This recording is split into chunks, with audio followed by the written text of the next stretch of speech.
We are today working in Visual Studio 2013. Visual Studio 2013 को मैं open करता हूँ आपके सामने. यहाँ पे एक नया प्रोजेक्ट बना लेता हूँ, an empty project. And in this empty project, I am going to create a source file. Let me include IOStream over here. I want to work with filing. I told you when the file does not exist on the folder that you are working in, तो आपको path देना पड़ेगा exact file का. Let me include fstream here. I am going to read a file, and for that I am going to create an input stream ka identifier for which the name is input. Through this input, I want to open a file, and let's say that file is file.dat. I can have extension names over here which are other than txt file. So आज जो मैं extension इस्तेमाल कर रहा हूँ यहाँ पे, that is dat. जब भी मैं इस तरह की कोई स्टेटमेंट लिखता हूं विदाउट एनी पाथ गिवन, तो it is taken for granted कि हम उस फोल्डर के अंदर काम कर रहे हैं जो कि हमारा करंट वर्किंग डायरेक्टरी का फोल्डर है. सो इस वक्त मेरी जितनी भी फाइल्स ओपन होंगी या जितनी भी फाइल्स मैं यहाँ पे आउटपुट कराऊंगा, वो सारी की सारी इस करंट फोल्डर के अंदर जहाँ पे हमारी सोर्स फाइल पड़ी हुई है वहां पे जाके क्रिएट होगी या एक्सपेक्ट किया जाएगा कि वो फाइल्स यहाँ पे पड़ी हुई है. लेट्स से कि मैं इस फाइल में से एक वैल्यू जो कि पड़ी हुई है इस फाइल में उसको रीड करना चाह रहा हूं, and let's say for the sake of discussion हमारी वो फाइल जो file.dat है उसके अंदर सिर्फ और सिर्फ एक वैल्यू पड़ी हुई है जो कि इंटीजर डेटा टाइप की है. For that I am going to create a variable value which is equal to 0, और मैं यहाँ पे इनपुट के थ्रू इस वैल्यू के अंदर कोई इनपुट लेना चाह रहा हूं, और जो भी वैल्यू इनपुट आई है मैं उसको यहाँ पे आउटपुट करवाना चाह रहा हूँ. The last step as always is to close our files which are open. Let's do that as well.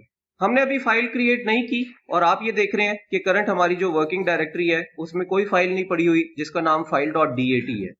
इस पर्टिकुलर केस में अगर आप अपने प्रोग्राम को रन करते हैं तो your program runs, you don't get any error, you don't get any message, and you get an output which is the input value is 0. अब हम ये चाहेंगे कि हम एक चेक लगाएं, और वो चेक ये होगा कि अगर लेट से फाइल एग्जिस्ट नहीं करती, which is the scenario in our case, तो हम कोई एक एरर मैसेज जनरेट करें कि the file does not exist. देखिए, अगर आउटपुट स्ट्रीम के साथ आप काम कर रहे हैं और फाइल अगर एग्जिस्ट ना कर रही हो तो वी ऑलरेडी सॉ दैट कि वहां पे फाइल ऑटोमेटिकली क्रिएट हो जाती है. इनपुट फाइल में दैट्स नॉट द केस. अभी हमने इनपुट फाइल को रीड करने की कोशिश की है, बट अनफॉर्चुनेटली हमारी इनपुट फाइल एग्जिस्ट नहीं कर रही. There is no error message in front of you, and this is not logically correct as well.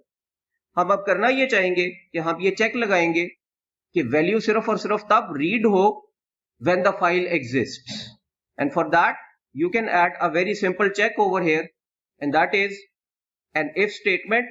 और इस इफ स्टेटमेंट के अंदर आपका जो भी स्ट्रीम का वेरिएबल है उसको आप लिख देंगे.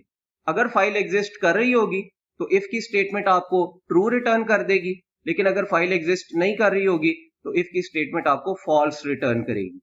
तो हम ये चाहेंगे कि हम स्ट्रीम वाला वेरिएबल यहाँ पे लिखें और वैल्यू सिर्फ और सिर्फ उस वक्त रीड करें व्हेन दिस इनपुट एग्जिस्ट्स.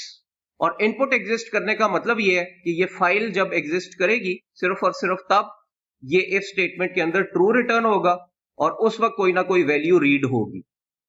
अगर ऐसा केस नहीं है तो हम एल्स केस के अंदर आके एक मैसेज आउटपुट कराना चाहेंगे, and that message is that the file does not exist.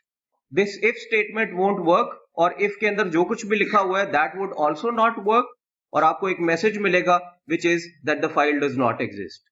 ये चेक इसलिए बड़ा जरूरी है क्योंकि फाइल एग्जिस्ट नहीं कर रही तो हम हमारी इनिशियल वैल्यू को डिस्प्ले कराने की बजाय यूजर को स्पेसिफिक मैसेजेस देना चाहेंगे that your file either exists or does not exist. Now we are going to create a file, and right now we are working in the same directory जहां पे हमारी source file पड़ी हुई है. I am going to create a new file over here. I am going to name this as file.dat. I am going to open it in Notepad++, और इस file.dat के अंदर एक वैल्यू रखवा लेते हैं which is 1024. Now this file exists. I want to run my program again, and you would see that now since the file exists, आपको यहाँ पे इनपुट वैल्यू के अगेंस्ट 1024 वैल्यू मिल रही है. पिछले केस में क्योंकि फाइल एग्जिस्ट नहीं कर रही थी इसलिए आपकी इफ जो कि अब हाईलाइटेड है यहाँ पे, दैट वाज नॉट वर्किंग.